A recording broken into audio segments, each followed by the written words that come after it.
Right, the Ford government introducing a nearly $200 billion provincial budget today with not a lot of surprises. In fact, it's now considered the party's election platform, with much of it previously announced by the Premier in campaign-style events and photo ops.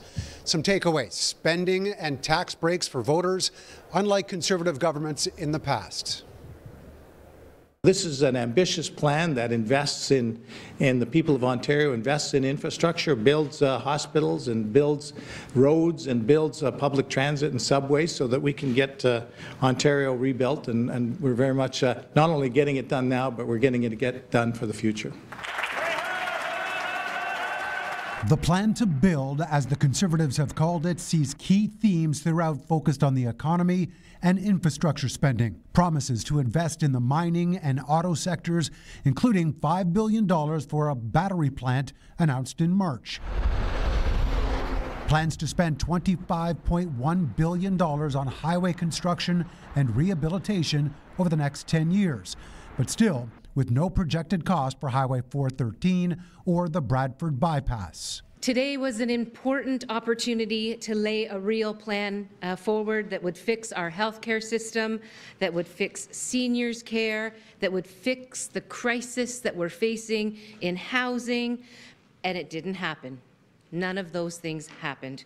New to the budget is the plan for a seniors' care at home tax credit to an estimated 200,000 low to moderate income seniors families, costing $100 million this year.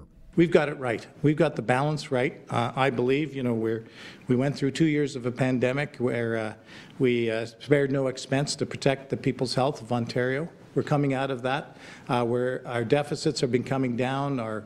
As I mentioned, the debt to GDP is coming down. We're balancing 2 years quicker.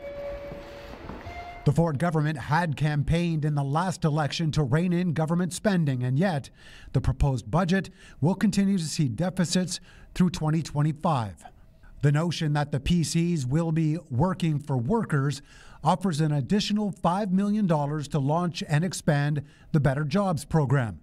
$400 million would be dedicated to skills development and training. We've now seen 4 years of incompetence from Doug Ford and his team. I genuinely do not believe that they have the capacity or the interest in developing and delivering the capacity to stick to a coherent plan.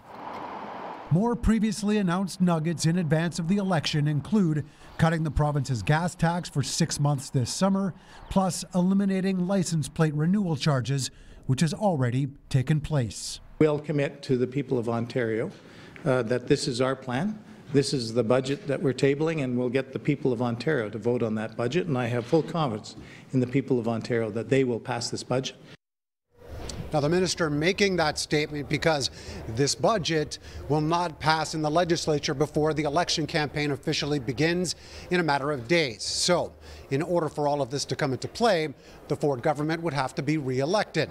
There was some question over whether this would be the actual document back for approval. A spokesperson has since confirmed that it will.